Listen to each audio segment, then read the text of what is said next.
अस्सलाम वालेकुम। इस वीडियो के अंदर हम के नियरेस्ट नेबर एल्गोरिदम को देखने जा रहे हैं। ये हमारा पहला मशीन लर्निंग का एल्गोरिदम है जिसको हम देखने जा रहे हैं। के नियरेस्ट नेबर एल्गोरिदम किस तरह से काम करता है? के नियरेस्ट नेबर एल्गोरिदम में आइडिया ये है कि if we can measure the distance of unseen example with the examples in the training data we can predict label for the unseen example. मतलब ये हुआ कि अगर हमारे पास हमारे डाटा सेट के अंदर कुछ एग्जांपल्स हैं, let's say iris data set की हम बात कर लेते हैं। आइरिस डाटा सेट के अंदर हमारे पास 3 डिफरेंट कैटेगरीज थी फ्लावर्स की। तो उन 3 कैटेगरीज में से अगर एक नया फ्लावर आता है, तो अगर हम ये देखना चाह रहे हैं कि वो किस कैटेगरी की तरह लग रहा है देखने में, तो वो उस कैटेगरी से बिलोंग करेगा। ठीक है, सिंपल आइडिया है। ठीक है, अब ये एक्चुअली कहने में तो सिंपल है, लेकिन देखने में ये आपको आप सोचेंगे एक दफ़ा कि किस तरह से हम इसको कर सकते हैं। जैसे कि यहाँ पे है कि जी अगर हमारे पास 3 कैटेगरीज़ का डाटा सेट के अंदर अवेलेबल है, जिसमें वर्सिकलर है, सिटोसा है और वर्जीनिका है, और मैं आपको एक नया फ्लावर दे देता हूँ कि आप ये बताओ कि ये जो फ्लावर है ये इन 3 में से, ये तीनों का तो आपके पास है अवेलेबल डाटा, लेकिन ये नया फ्लावर है, इसकी आपने बतानी है कि ये किस क्लास से बिलोंग करता है या इसका लेबल क्या होना चाहिए। इसका क्या लेबल जो है वो वर्सिकलर होना चाहिए, या इसका लेबल जो है वो सिटोसा होना चाहिए, या वर्जीनिका होना चाहिए। तो आप के लिए ऐसे डिटरमिन करना शायद मुश्किल हो, लेकिन आपको याद होगा पिछली वीडियोस में हमने देखा कि हम इनकी पेटल की और सेपल की विड्थ और लेंथ जो है वो हम नोट कर लेते हैं, और फिर नए आने वाले फ्लावर जो है उसकी भी पेटल की और सेपल की विड्थ और लेंथ वो हम अगर कैलकुलेट करके मेजर करके जो है वो रख लें और उसको कंपेयर करें, तो फिर हमारे लिए आसानी हो जाएगी। ठीक है, तो फिर हम देख सकते हैं कि कौन सा जो फ्लावर की टाइप है वो ज़्यादा इसके क्लोज है या सिमिलर है। ठीक है, तो इसमें क्लोज या सिमिलर का आइडिया जो है वो मेनली होता है। ठीक है, तो कहने का मकसद ये है कि हमारे पास कुछ ट्रेनिंग डाटा होगा, उस ट्रेनिंग डाटा के अंदर हमारे पास इस तरह से सेपल और पेटल की जो विड्थ और लेंथ है वो हमने नोट की होगी, और हमने उसको लेबल किया होगा कि पहला जो हमारे पास फ्लावर था उसकी ये मेजरमेंट्स थी और उसका ये लेबल था, दूसरा जो फ्लावर था उसकी ये मेजरमेंट्स थी, उसका ये लेबल था, एंड सो ऑन। इस तरह से हमारे पास जो है वो जब डाटा आ जाएगा, तो उस डाटा को देखते हुए हम जो हमारी अनसीन एग्जांपल है, जो न्यू एग्जांपल है, जिसकी क्लास हम प्रिडिक्ट करना चाह रहे हैं कि इसकी क्लास क्या होगी, वो हम प्रिडिक्ट जो है वो कर सकते हैं। अच्छा, अब यहाँ पे मैं आपको कुछ विजुअल्स भी साथ साथ दिखाऊंगा डायग्राम्स की फॉर्म में, ताकि आपको एल्गोरिदम्स की बेहतर जो है वो अंडरस्टैंडिंग डेवलप हो जाए। तो यहाँ पे हमारे पास आप देख सकते हैं कि 4 फीचर्स हैं, और 4 फीचर्स जो हैं उनको हम विजुअलाइज नहीं कर सकते ग्राफ की फॉर्म में। आपको पता है कि हम 2D में बहुत अच्छे हैं, 3D में भी हम देख सकते हैं, लेकिन उससे हाई डिमेंशंस के अंदर हमारे लिए देखना जो है वो पॉसिबल नहीं है। तो हम क्या करते हैं कि इसको सिंप्लीफाई कर लेते हैं। इस डाटा सेट को हम करते ये हैं कि हम ये जो कुछ ये 2 फीचर्स हैं इनको हम रिमूव कर देते हैं यहाँ से। ठीक है, हम सिर्फ पेटल की लेंथ और पेटल की विड्थ की बेस पे जो है वो डिटरमिन करना चाह रहे हैं कि क्लास या लेबल क्या होगा। इसी तरह से जो हमारी अनसीन एग्जांपल है इसमें से भी हम इसको रिमूव कर देते हैं अभी के लिए। ठीक है, तो हम कहते हैं कि जी हमारे पास जस्ट 2 फीचर्स हैं, पेटल की लेंथ और पेटल की विड्थ। ठीक है, और उसकी बेस पे हम जो उसका लेबल है वो डिटरमिन करना चाह रहे हैं। ठीक है, तो इसको हम सिंपली इस तरह से हमारे पास एक्चुअली ट्रेनिंग डाटा अब ये रह गया। ठीक है, यहाँ पे मैं दोबारा आपको बता दूं कि मैं just for the sake of simplicity मैंने 2 फीचर्स निकाल दिए हैं, जस्ट 2 फीचर्स की बेस पे मैं आपको बताने लगा हूँ। अच्छा, अगर हम आइरिस का जो एक्चुअल डाटा सेट है उसको देखें तो उसमें 150 एग्जांपल्स हैं। ठीक है, उन 150 एग्जांपल्स को मैंने यहाँ पे प्लॉट किया है आपके लिए, और आप देख सकते हैं कि यहाँ पे जो तीनों डिफरेंट डिफरेंट टाइप्स हैं या लेबल्स हैं वो आपको नज़र आ रहे हैं। ये सिटोसा है रेड कलर में, वर्सी कलर है ग्रीन कलर में, वर्जीनिका है ब्लू कलर के अंदर। एक्स एक्सिस के अंदर जो है वो पेटल की लेंथ है, और वाई एक्सिस के अंदर जो है वो पेटल की विड्थ है। ठीक है। तो लेंथ और विड्थ जो है इनको मैंने प्लॉट किया है। फॉर एग्जांपल ये पॉइंट क्या रिप्रेजेंट कर रहा है कि अगर मेरे डाटा सेट के अंदर जो 150 एग्जांपल्स हैं आइरिस के डाटा सेट के अंदर, वहाँ पे अगर पेटल की लेंथ जो है वो इतनी है, ठीक है, और उसकी जो विड्थ है वो इतनी है, तो उसका मैंने एक पॉइंट यहाँ पे प्लॉट कर दिया, ठीक है। तो इस तरह से मैंने ये डिफरेंट डाटा पॉइंट्स, ये 150 पॉइंट्स को जो है वो प्लॉट किया है मैंने। इसको बेसिकली कहते हैं स्कैटर प्लॉट। तो यहाँ पे मैंने चंद एक ही एग्जांपल दिखाई हैं। ये जो आपको यहाँ पे एग्जांपल्स नज़र आ रही हैं ये चंद एक ही एग्जांपल्स हैं, ठीक है। लेकिन यहाँ पे ये सारी की सारी मैंने यहाँ पे प्लॉट कर दी हैं, जो कि एक्चुअल डाटा सेट के अंदर 150 एग्जांपल्स अवेलेबल हैं। अच्छा, अब अगर मैं आपको दोबारा से वही एक अनसीन एग्जांपल देता हूँ कि जी ये एक न्यू एग्जांपल आ गई है हमारे पास, और इसकी मैं क्लास जो है वो प्रेडिक्ट करना चाह रहा हूँ। तो वो यहाँ पे हम किस तरह से प्रेडिक्ट कर सकते हैं। आप ये देखें कि यहाँ पे पेटल की लेंथ जो है वो 6 है। तो अगर हम यहाँ पे देखें पेटल की लेंथ 6 जो है वो यहाँ पे बन रही है, ठीक है। तो यहाँ से इट मीन्स कि ये जो पॉइंट है ये यहाँ पे है, और जो दूसरी है वो पेटल की विड्थ 2.3 है। तो पेटल की विड्थ 2.3 का मतलब है कि वो पॉइंट समथिंग लाइक यहाँ पे है, ठीक है। तो ये जो पॉइंट है ये यहाँ पे है इसका, यहाँ पे आप देखें कि ये कुछ इधर करके ये प्लॉट हो रहा है, ठीक है। तो ये जो पॉइंट है ये आप यहाँ पे इसको विजुलाइज, ये डायग्राम को मैं दिखाने का आपको मकसद बेसिकली ये था कि अगर मैं आपसे पूछूं इस डायग्राम की फॉर्म में कि जी ये जो पॉइंट है ये किस कैटेगरी से बिलोंग करता है, तो आप फ़ौरन कहोगे कि ये ब्लू कैटेगरी से बिलोंग करता है, क्योंकि ये ब्लू कैटेगरी की तरह ही लग रहा है, ठीक है। जहाँ पे हमारे पास टेबुलर फॉर्म में डाटा था वहाँ पे इस चीज़ को देखना, विजुलाइज करना हमारे लिए पॉसिबल नहीं था, लेकिन इस डायग्राम के अंदर हमारे लिए बहुत आसान हो गया, ठीक है। और ये हमने कैसे ये डिसीजन लिया जी कि ये जो है ये वर्जीनी का है, यानी कि ब्लू वाले जो पॉइंट्स हैं उनसे बिलोंग करता है। ये हमने डिसीजन लिया इस बेस पे कि हमें नज़र आया कि ये जो पॉइंट है ये इन पॉइंट के ज़्यादा क्लोज है, ठीक है।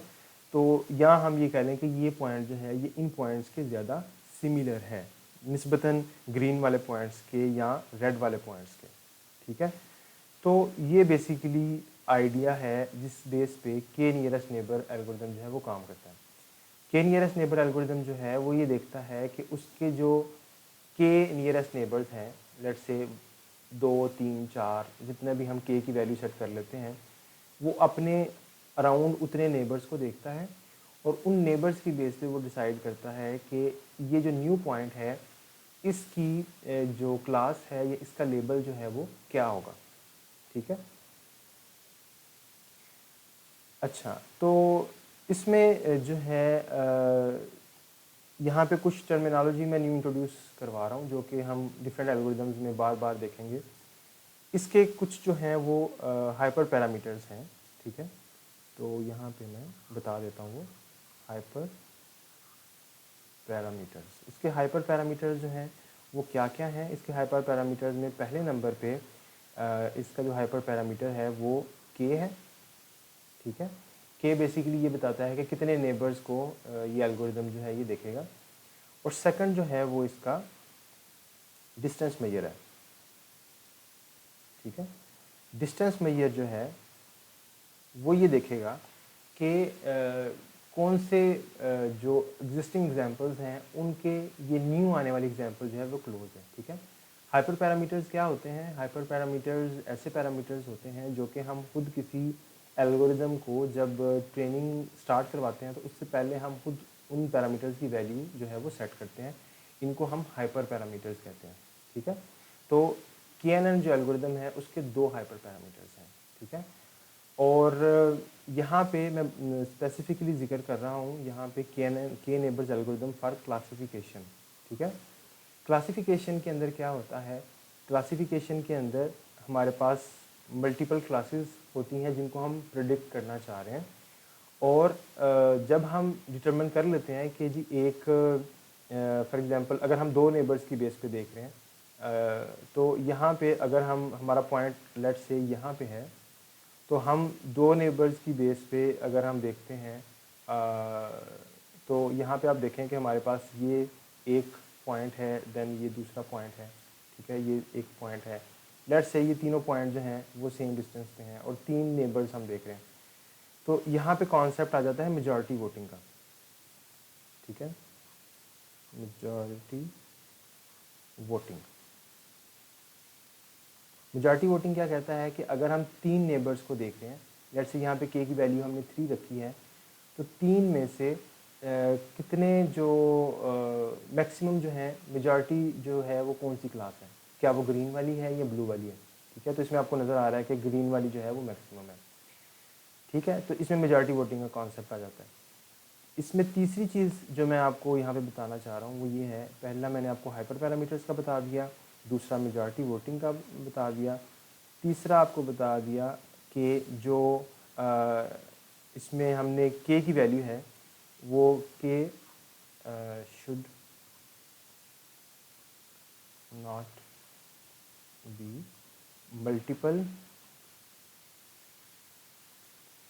Of number of classes. कहने का मकसद ये है कि अगर आपके पास 3 क्लासेस हैं तो आपने 3 नेबर्स जो हैं उनको नहीं रखना, क्योंकि यहाँ पे जैसे यहाँ पे आप देख सकते हैं कि यहाँ पे तो ये काम चल गया कि मैंने 3 नेबर्स रखे और उसमें टाइज नहीं आई, लेकिन टाइज इसमें आ सकती हैं। टाइज से क्या मुराद है कि अगर मैं 3 नेबर्स रखूँ और तीनों में एक एक आ जाए, एक रेड वाला आ जाए, एक ग्रीन वाला नेबर आ जाए और एक ब्लू वाला नेबर आ जाए, लेट्स से कोई ऐसा पॉइंट है जो कि इन सब पॉइंट से इक्वी डिस्टेंस है, ठीक है। तो उस सूरत में एल्गोरिदम ये डिसाइड नहीं कर पाएगा कि उसने नई आने वाली एग्जांपल को कौन सी क्लास जो है वो असाइन करनी है, ठीक है। तो ये बेसिकली आइडियाज़ हैं कुछ जो कि आपको पता होना चाहिए कि के नियरेस्ट नेबर के हाइपर पैरामीटर्स कौन से हैं, मेजॉरिटी वोटिंग क्या होती है, कैसे काम करती है, और टाइज से बचने के लिए हम जो है वो उनका मल्टीपल नहीं यूज़ करते, यानी कि अगर 2 क्लासेस हैं तो हम 2, 4, 6, 8 ये वाले नेबर्स नहीं रखेंगे। अगर 3 क्लासेस हैं तो हम 3, 6, 9, 12 एंड सो ऑन ये वाले इतना केक का साइज़ नहीं रखेंगे, ठीक है। अच्छा, अब हम आ जाते हैं रिग्रेशन की तरफ, क्योंकि केएनएन एल्गोरिदम को यूज़ करते हुए हम रिग्रेशन भी कर सकते हैं, ठीक है। रिग्रेशन क्या होती है कि हमारे पास कुछ डाटा है, फॉर एग्जांपल कार की प्राइसेस हैं और कार की माइलेज है। कार की माइलेज जो है वो हमारा इनपुट फीचर है, ठीक है। तो कार की माइलेज जो है वो हमें ये बता रही है कि गाड़ी जो है वो कितनी चली हुई है। लेट्स से हमारी प्रॉब्लम है कि हमारे पास कार की माइलेज या उस कितनी वो चली हुई है गाड़ी वो है और उसकी प्राइस है, ठीक है। तो आप को आइडिया होगा कि ये इनका जो रिलेशनशिप है वो इन्वर्स रिलेशनशिप है, यानी कि जैसे जैसे कार की माइलेज बढ़ती जाती है उसकी प्राइस जो है वो कम होती जाती है, ठीक है। अब यहाँ पे अगर हमने यहाँ पे केएनएन क्लासीफायर को यूज़ करना है तो आपको ये समझना पहले ज़रूरी है आपके लिए कि कुछ एल्गोरिदम्स जो हैं जो हमने अभी डिस्कस नहीं किए वो एक तरह से ग्लोबल फिट करते हैं डाटा को। ग्लोबल फिट से ये मुराद है कि जो हमारा फंक्शन है, जो हमारा मॉडल है, उसका behaviour across all the data similar होता है। यहाँ पे जैसे आप ये देख रहे हैं तो इसका बिहेवियर क्या है कि डाटा, चाहे डाटा का ट्रेंड जो है वो नीचे को जा रहा है या डाटा का ट्रेंड ऊपर को जा रहा है या डाटा का ट्रेंड जो है वो लीनियर है, लेकिन ये जो मॉडल है, ये जो ग्रीन लाइन आपको नज़र आ रही है, ये स्ट्रेट ही है। ये जैसे जैसे डाटा का बिहेवियर या पैटर्न चेंज होता है तो इसमें कोई चेंज नहीं आ रहा। यहाँ पे आप देख रहे हैं कि ये जो यहाँ पे ये जो दूसरा डायग्राम है इसे हम कहते हैं लोकल फिट। लोकल फिट से ये मुराद है कि ये जो मॉडल है या ये जो लाइन है, ये कह लें कि ये इस डाटा के पैटर्न को या डाटा के डिस्ट्रीब्यूशन को बेहतर मॉडल कर रही है, क्योंकि यहाँ पे जब डाटा का पैटर्न कुछ इस तरह से है तो इस यहाँ पे आप देखें यहाँ से यहाँ तक जो मॉडल का बिहेवियर है जो कि आपको येलो लाइन में नज़र आ रहा है, तो इसमें कुछ कर्व सा नज़र आ रहा है। लेकिन यहाँ पे ये जो रेड में आगे आपको नज़र आ रहा है तो ये बेसिकली आपको एक स्ट्रेट लाइन की फॉर्म में नज़र आ रहा है। तो यहाँ से आप देख सकते हैं कि जैसे जैसे डाटा का बिहेवियर चेंज हो रहा है अक्रॉस द कार माइलेज, जैसे जैसे कार की माइलेज चेंज हो रही है तो डाटा का बिहेवियर जो है वो कुछ चेंज हो रहा है, उसकी प्राइस चेंज हो रही है अकॉर्डिंगली। यानी कि वो रिलेशनशिप जो है वो यहाँ से यहाँ तक रिलेशनशिप कुछ डिफरेंट है, और फिर यहाँ से यहाँ तक जो है कार माइलेज का और प्राइस का रिलेशनशिप कुछ डिफरेंट है। इसको हम कहते हैं लोकल फिट। लोकल फिट से ये मुराद है कि जो मॉडल है वो जहाँ पे जिस तरह का रिलेशनशिप बन रहा है उसको वैसा ही मॉडल करता है लोकली देखते हुए, ठीक है।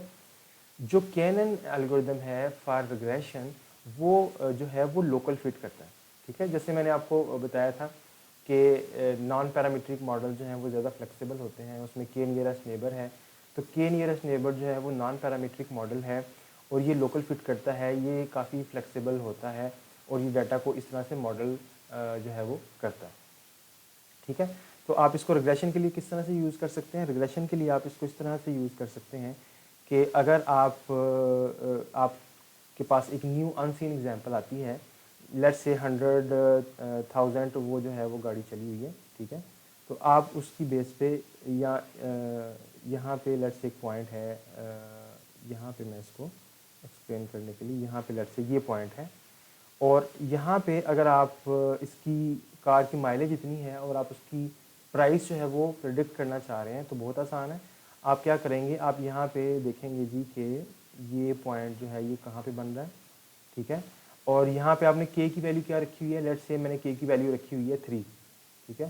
के की वैल्यू अगर मैंने 3 रखी हुई है तो देन मैं यहाँ पे देखूंगा कि 3 नियरेस्ट पॉइंट्स कौन से हैं, ठीक है।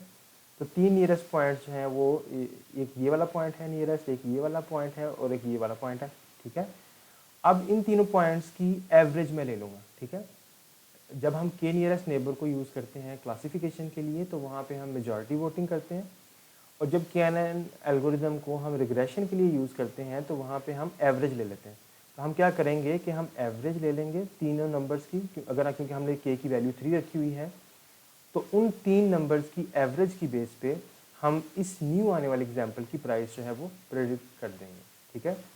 ये फंक्शन जो आपको बिहेवियर नज़र आ रहा है ये बेसिकली इसी तरह से स्मॉल पॉइंट्स के ऊपर जो है वो प्रेडिक्शन की वैल्यूज़ हैं यहाँ पे। ये जो आपको फंक्शन का बिहेवियर मैं बता रहा हूँ, ये फंक्शन का बिहेवियर कैसे मैं बता सकता हूँ, अगर मैं इसको फंक्शन को इनपुट्स दूँ ऑन वेरी स्मॉल पॉइंट्स और उसकी बेस पे मैं प्रेडिक्शंस देखूँ तो ये फंक्शन का बिहेवियर हमें इस तरह से नज़र आता है।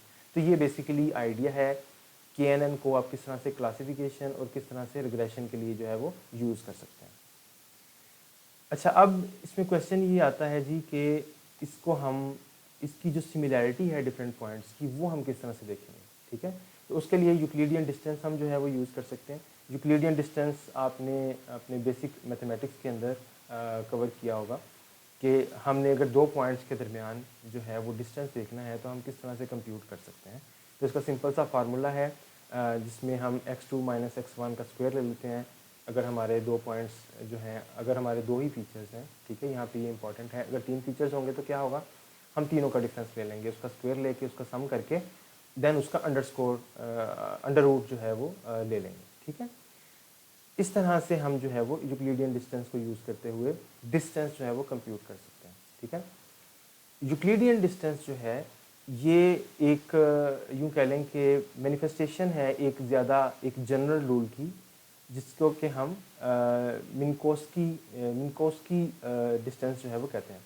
मिन्कोव्स्की डिस्टेंस जो है इसका क्या आइडिया है कि हम जो जितने भी हमारे फीचर्स हैं उनका डिफरेंस लेके उसको रेज़ टू पावर p करते हैं, देन उसका सम करके और उसको 1/p से जो है वो उसकी पावर ले लेते हैं, जो सम है उसकी पावर 1/p ले लेते हैं, ठीक है।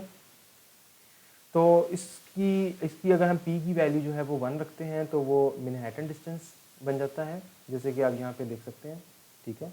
और इसी तरह से अगर हम p की वैल्यू 2 रखते हैं तो वो यूक्लिडियन डिस्टेंस जो है वो उसका फार्मूला बन जाता है, ठीक है। ये वही फार्मूला है जो मैंने आपको पिछली स्लाइड के अंदर जो है वो दिखाया, ठीक है। तो ये सिमिलैरिटी मेजर्स हैं जो डिफरेंट हम यूज़ कर सकते हैं, ठीक है। तो दो हाइपर पैरामीटर्स का मैंने आपको बता दिया, एक के है और दूसरा जो है वो सिमिलैरिटी मेजर है। अच्छा, अब इसमें हम जो एक और एग्जांपल जो है उसको देखते हैं, जिससे आपको बेसिकली आइडिया होगा कि इसमें डिसीजन बाउंड्री जो है वो किस तरह से बनती है। ये हमारे पास एक और एग्जांपल है। इसके अंदर हमारे पास कुछ पॉइंट्स हैं जिसको प्लस और माइनस से रिप्रेजेंट किया गया है। ये जो पॉइंट्स हैं ये डिफरेंट क्लासेस को रिप्रेजेंट कर रहे हैं, ठीक है। जैसे मैंने पिछली एग्जांपल के अंदर आपको आरएस के जो डिफरेंट क्लासेस थी उनको डिफरेंट कलर्स में दिखाया था। यहाँ पे मैंने डिफरेंट कलर्स और डिफरेंट सिंबल्स के साथ उसको रिप्रेजेंट किया है, प्लस और माइनस के साथ, ठीक है। तो ये दो तरह की क्लासेस हैं इस डाटा सेट के अंदर। अब इनको अगर हम देखना चाहते हैं कि एक्चुअली एल्गोरिदम किस तरह से काम करता है, तो उसके लिए हम वोरोनॉय डायग्राम जो है वो यूज़ कर सकते हैं। वोरोनॉय डायग्राम जो है वो काफ़ी हेल्पफुल रहता है हमारे लिए जब हम किसी भी एल्गोरिदम को समझना चाह रहे हैं कि वो कैसे काम करता है, ठीक है। तो इसमें होता क्या है, इसमें जो भी फॉर एग्जांपल ये 3 पॉइंट्स हैं हमारे पास, 3 डिफरेंट क्लासेस हैं। तो इन क्लासेस के ये जो पॉइंट्स हैं, जैसे ये ब्लू पॉइंट है, ठीक है, और ये ग्रीन है और ये येलो है, लेट्स से ये 3 क्लासेस को रिप्रेजेंट कर रहे हैं।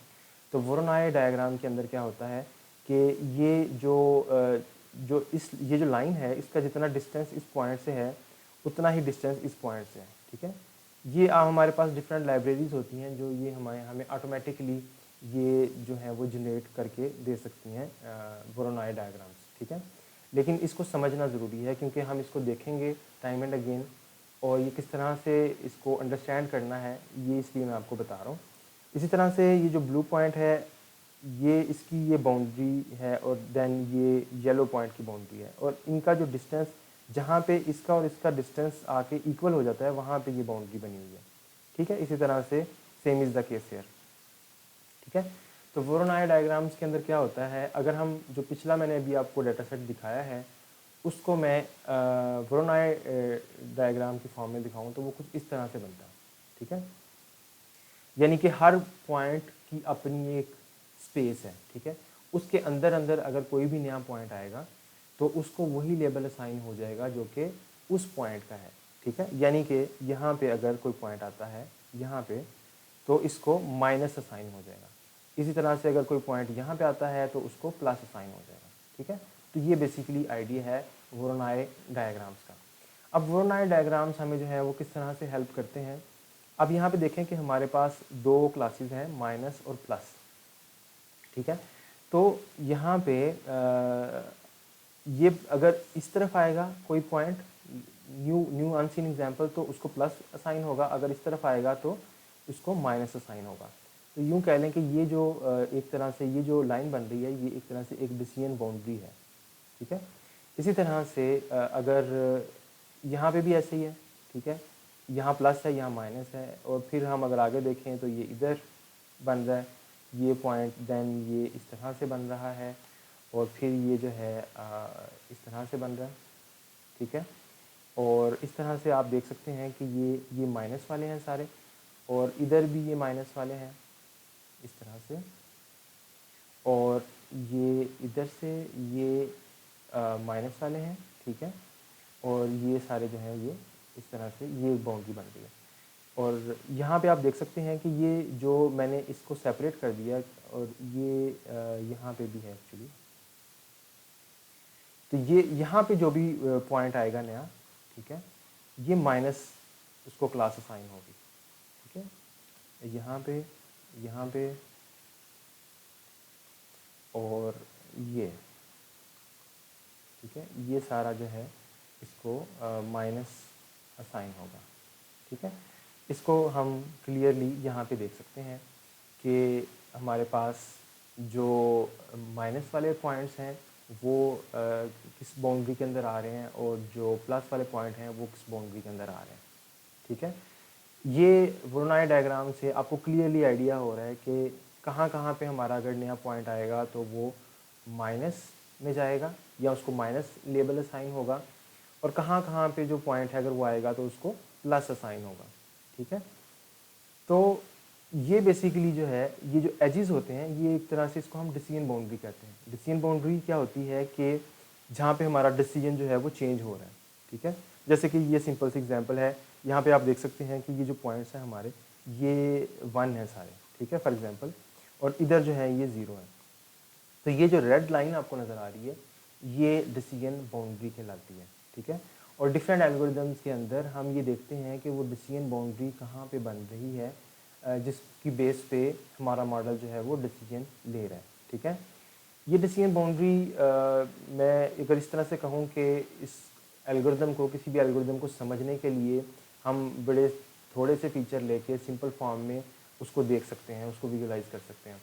लेकिन हमारा जो मॉडल है वो इतने रोबस्ट होते हैं कि वो मल्टीपल फीचर्स पे भी, आल्दो हम उनको विजुअली देख नहीं सकते, ठीक है, लेकिन वो उसको कैलकुलेट कर सकते हैं, उस डिसीजन बाउंड्री की बेस पे वो डिसीजन ले सकते हैं, ठीक है। तो हम साथ साथ कुछ सिंपल एग्जांपल्स लेके चलेंगे जिनको हम देख सकेंगे और हम मॉडल को अंडरस्टैंड कर सकेंगे, और हमारा जो मॉडल है वो हायर लेवल के जो फीचर्स हैं या हायर डायमेंशंस जब आती है डाटा की, तो उसको वो मैथमेटिकली खुद से जो है वो हैंडल कर लेगा। अच्छा जी, तो अब हम थोड़ा सा डिमॉन्स्ट्रेशन फाइनली देखते हैं कि जो हमारा KNN का जो एल्गोरिदम है वो किस तरह से काम करता है फिशर का जो आयरिस का डाटा सेट है उस पर। तो आपको जैसे कि पता है कि आयरिस के डाटा सेट के अंदर 3 डिफरेंट कैटेगरीज हैं, रेड, ग्रीन और ब्लू, ठीक है। तो ये आपको उसके कुछ डाटा पॉइंट्स जो है वो नज़र आ रहे हैं, ठीक है। तो 0, 1 और 2 जो वाई की वैल्यू है वो यही समझ लें कि सिटोसा, वर्सिकलर और वर्जीनी का 3 डिफरेंट टाइप्स हैं हमारे पास, ठीक है, और उनको हमने डिफरेंट कलर से रिप्रेजेंट किया हुआ है। अब यहाँ पे आपको मैं ये बताना चाह रहा हूँ कि अगर हम के की वैल्यू जो है वो 1 रखते हैं, ठीक है, अभी आप वेट्स यूनिफॉर्म जो है उसको इग्नोर कर दें। अगर हम के की वैल्यू जो है वो 1 रखते हैं, यानी कि एक नेबर की बेस पे डिसीजन होगा, तो हमारा जो वोरोनॉई डायग्राम है वो कुछ इस तरह से बनेगा, ठीक है। जब के की वैल्यू जो है वो 1 होगी तो चांसेस हैं कि हमारा जो मॉडल है वो ओवरफिटिंग करेगा, ठीक है। ओवरफिटिंग क्यों करेगा? क्योंकि ये एक बड़ा कॉम्प्लेक्स सा मॉडल बन रहा है और इस ये एक एक पॉइंट को देख रहा है, एक एक पॉइंट को, जस्ट एक एक पॉइंट को देख रहा है, और ये मेजॉरिटी वोटिंग के अंदर एक ही पॉइंट होगा तो उसी एक पॉइंट की बेस पे ये डिसीजन करेगा। इसको अगर हम के की वैल्यू को बढ़ा देते हैं, के की वैल्यू को 2 कर देते हैं, तो आप देखेंगे कि जैसे जैसे मैं के की वैल्यू को बढ़ाता हूँ वैसे वैसे जो डिसीजन बाउंड्री है वो स्मूथ होती जाएगी, ठीक है।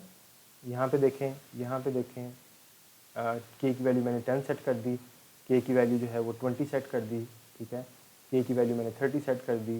तो आहिस्ता आहिस्ता इसका बिहेवियर जो है वो इस तरह से होता जाएगा कि ये स्मूथ होता जाएगा। अब के की वैल्यू 60 का क्या मतलब है कि अब एल्गोरिदम जो है वो आयरस डाटा सेट के ऊपर 60 नेबर्स की बेस पे डिसीजन ले रहा है। वो पास वाले 60 को देखता है कि वो सिटोसा है, वर्जीनी का है, ये वर्सिकलर है, और उसकी बेस पे वो नए आने वाले पॉइंट को जो है वो वाली क्लास जो है वो असाइन कर देगा। और यहाँ पे वोरोनॉई डायग्राम में दिखाने का मकसद ये है कि कौन कौन सा रीजन है जहाँ पे लेट से उसको वर्जीनी का असाइन होगा, और कौन कौन सा रीजन है जहाँ पे उसको वर्सिकलर होगा, और इसी तरह से तीसरी क्लास। तो ये रेड, ग्रीन और ये जो ब्लू शेड में आपको नज़र आ रहा है, ये 3 डिफरेंट रीजन्स बनते हैं जो कि वोरोनॉई डायग्राम से हम इसको अंडरस्टैंड कर सकते हैं। तो इस तरह से जैसे जैसे आप के की वैल्यू को बढ़ाते जाएंगे, अल्टीमेटली क्या होगा कि ये जो मॉडल है इसमें वेरिएंस जो इसकी जो ओवरफिटिंग है वो कम होती जाएगी, ठीक है, और चांसेस हैं कि ये अंडरफिटिंग करने लगेगा, ठीक है। अगर हम इसका जो हाईएस्ट वैल्यू हम असाइन कर सकते हैं, देखें इसमें 150 पॉइंट्स हैं टोटल, तो अगर हम के की वैल्यू ही 150 असाइन कर दें तो देन ये क्या करेगा, ये रैंडमली डिसीजन लेगा। क्यों? क्योंकि 150 पॉइंट्स ही हैं टोटल इसमें, और 150 में मेजॉरिटी वोटिंग से क्या होगा कि 50 पॉइंट्स वर्सिकलर के हैं, 50 वर्जीनिका के हैं, और 50 जो है वो सिटोसा के हैं। तो उसकी बेस पे ये डिसाइड नहीं कर पाएगा, तो ये कोई भी एक क्लास जो है वो रैंडमली उसको असाइन कर देगा। तो ये बेसिकली आइडिया है KNN एल्गोरिदम का। हमने देखा इसके अंदर के क्लासिफिकेशन हम कैसे कर सकते हैं, रिग्रेशन हम कैसे कर सकते हैं, हाइपर पैरामीटर्स, इसके 2 हाइपर पैरामीटर्स हमने डिस्कस किए, और इसके अलावा हमने इसकी सिमिलरिटी मेजर्स देखी, और एक डिमॉन्स्ट्रेशन देखी कि किस तरह से के की वैल्यू जो है वो हम चेंज करें तो उसके वोरोनॉई डायग्राम के ऊपर किस तरह से जो है वो इफ़ेक्ट पड़ता है।